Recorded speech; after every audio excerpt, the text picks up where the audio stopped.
Actually বলতে গেলে শুভেন্দু অধিকারী যে ধরনের কথা বলেছে, নির্লজ্জ বেহায়ার মতো কথা বলেছে।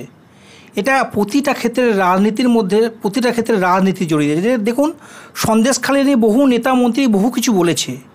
এটা একটা চক্রান্ত বলতে পারেন, কারণ এটা গরম করে, যেহেতু সামনে লোকসভা ভোট আসছে, সেটাকে ইস্যু করে যেমন নরেন্দ্র মোদী, অমিত শাহ যে ধরনের ব্যভিচার করে পুরো ভারতবর্ষের নাগরিকদের ওপর, কিষানদের ওপর, জওয়ানদের ওপর এবং মজদুরদের ওপর, সেই ধরনের স্থিতি কিন্তু এটাকে পশ্চিমবাংলাটাকে যাতে যেভাবে বিভ্রান্ত করে সৃষ্টি করে শুভেন্দু অধিকারী নিজের ক্ষমতার বল প্রয়োগে নিজেকে এত ও একটা শক্তিশালী বল ভাবে নিজেকে, যেহেতু তৃণমূলে উনি যখন ছিল, বেইমানি করে যখন বিজেপিতে গেল, নিজেকে বাঁচাতে যখন রক্ষা কবচ নিয়ে যখন গেল, ইডি সিবিআই হাত থেকে বাঁচার জন্য প্রথম কথা গিয়েছিল, সেটা থেকে সে এতটাই পাওয়ারফুল, তার বাপরা দিয়ে দিয়েছে। সেখানে নরেন্দ্র মোদীজি এবং অমিত শাহজি এমন পাওয়ার দিয়েছে তাকে, বিরোধী দলনেতা করে আদার্স কোনো বিজেপি নেতার কোনো কথা চলে না, ওরই কথা চলে।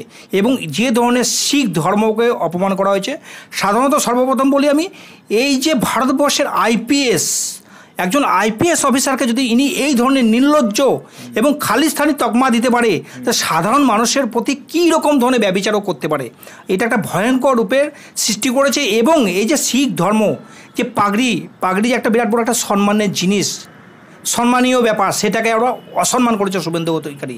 এর জন্য কঠোরতম শাস্তি পার্টির তরফ থেকে, বিজেপির তরফ থেকে, আরএসএসের তরফ থেকে নেওয়া উচিত আমি মনে করি, একদম সাধারণ এক্স কমান্ডো হিসাবে আমি যেটুকু মনে করি। কারণ এদের একটা জিনিস, আর একটা কথা বলি আপনাদেরকে, এদের যখন ইলেকশন আসে না, পুরো ভারতবর্ষ, পশ্চিমবাংলা যেমন আজকে একটা গরম মাহল তৈরি করেছে, যেহেতু পশ্চিমবাংলা বিজেপি সরকারের আওতায় নেই এবং ইডি সিবিআই দিয়ে তাদেরকে জব্দ, যাতে সরকারটাকে ভেঙে দেওয়া হয়। এবং আজকে যেহেতু পশ্চিমবাংলা বিজেপি সরকার নেই, সেই জন্য যাতে যে কোনো গরম মাহল করে, এবং তার বাপদাদাদের অর্ডার আছে, আরএসএসের আদেশ আছে, সেই জন্য এই ধরনের ব্যবহার করে মাহলটাকে গরম করছে। একটা জিনিস চিন্তা করুন তো, ভারতবর্ষের নাগরিক হিসাবে সে যদি খালিস্তানি পাকিস্তানি বলে, তার চেয়ে তাকে তো দেশদ্রোহী ঘোষণা করা উচিত। কিন্তু না, সে তো বিজেপি পার্টি করে। যে কোনো পলিটিক্যাল পার্টি থেকে যখন বিজেপিতে চলে যাবে, সে আজকে ধোয়া তুলসী পাতা। কেন?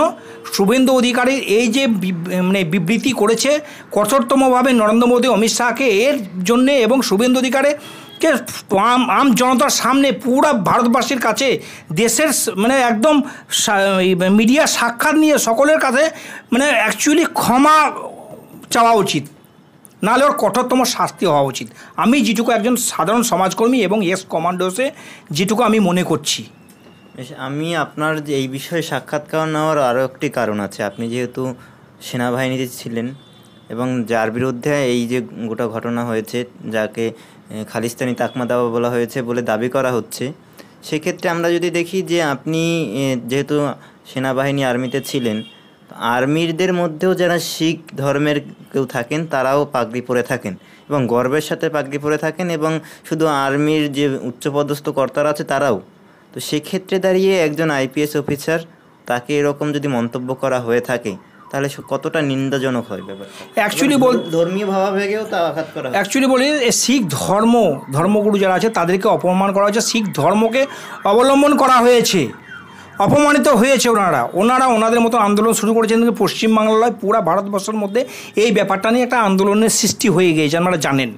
কিন্তু আজকে সেনাবাহিনীতে যখন ছিলাম, দেখুন, শিখ, জৈন, ঈশান, সাই, যতজন আমাদের ভারতবর্ষের যুক্তরাষ্ট্রীয় সরকার, যুক্তরাষ্ট্রীয় যে পরিকাঠামো, সকলে এক থালাতে খাই, আমরা একসঙ্গে ডিউটি করি, একসঙ্গে শুই, এক জায়গাতে সব কিছু করি, কিন্তু তাদের মধ্যে আমাদের কোনো ভেদাভেদ থাকে না। কিন্তু এই বিজেপি সরকার, নির্লজ্জ সরকার, আরএসএসের দালাল বানর বাহিনী এসে এটাকে, ভারতবর্ষটাকে, পুরো সংবিধানটাকে শেষ করে দিয়ে পুরো নিজেদের রাম রাজত্ব তৈরি করে, হিটলারের সরকার, মোদী সরকার, যে হিটলারের সরকারের আগেও আমি তকমা দিয়েছিলাম, সেই রাজত্ব ওরা ফিরিয়ে নিতে চাইছে। আদার্স কিছু নেই, বিরোধীদেরকে জব্দ করে শেষ করে দেওয়া হচ্ছে। এবং এটা সব ক্ষেত্রে রাজনীতি। আপনি দেখুন, সেনাতে রাজনীতি, জওয়ানের রাজনীতি, মজদুরের রাজনীতি, সাধারণ নাগরিক মানুষ অলরেডি জাগ্রত হয়ে গিয়েছে। এই জন্য এরা বুঝতে পারছে, যেমন করে হোক মানুষকে গুমরা করে, তারা প্ল্যানিং করে ইলেকশনটা গরম করার মাহল, আদার্স কিছু নয়। আরেকটা কথা বলি আপনাদেরকে, দেখুন 2019-এ যখন বিজেপির যখন টলমল করছিল না, তখন কিন্তু পুলওয়ামা অ্যাটাক, 44 জওয়ানকে মেরে দেওয়া হয়েছিল। আজ পর্যন্ত ইনকোয়ারি হয়নি। এই ব্যাপারে আমি প্রথমেই মুখ খুলেছিলাম এবং পরবর্তীকালে সেটা প্রমাণ হয়ে গেল যে ওই সতপাল মল্লিক সাহেব, যে জেএনকে গভর্নর সাহেব ছিল, উনি নিজেও বলল যে পরবর্তীকালে মিডিয়াতে প্রকাশ হয়েছে যে সেটা একটা প্ল্যানিংভাবে ছিল, আজ পর্যন্ত ইনকোয়ারি নেই। এবং দেখুন 2024-এ যখন ইলেকশন আসবে, বাংলাতে দেখছেন তৃণমূল সরকার আছে, বিজেপি সরকার কোনো জায়গা নেই, তখন কিন্তু এই জিনিসটা মাহল গরম করতে চাইছে। যেমন ভারতবর্ষটাকে আজকে যেমন গরম করলো, রাম ইস্যুকে নিয়ে, রামকে নিয়ে একদম রাজনীতি করা হলো, মানে ভগবানকে নিয়ে রাজনীতি করা হলো, হিন্দু মুসলিমে বিভেদ করে, মসজিদ আর মন্দিরের মধ্যে বিভেদ করে, কিন্তু 2024 আবার তারা রাম মন্দির উদ্বোধন করে তারা ইলেকশনে জিতার পরিকল্পনা, আদার্স কিছু নেই। ভগবানকেও তারা পার্টি অফিস বানিয়ে দিল। রামের যে মন্দির সেটাকে কিন্তু পার্টি রূপে, একদম পার্টির এজেন্ট হিসাবে ব্যবহার করলো ভগবান শ্রী রামচন্দ্রকে। এর চেয়ে দুর্ভাগ্যজনক কী হতে পারে?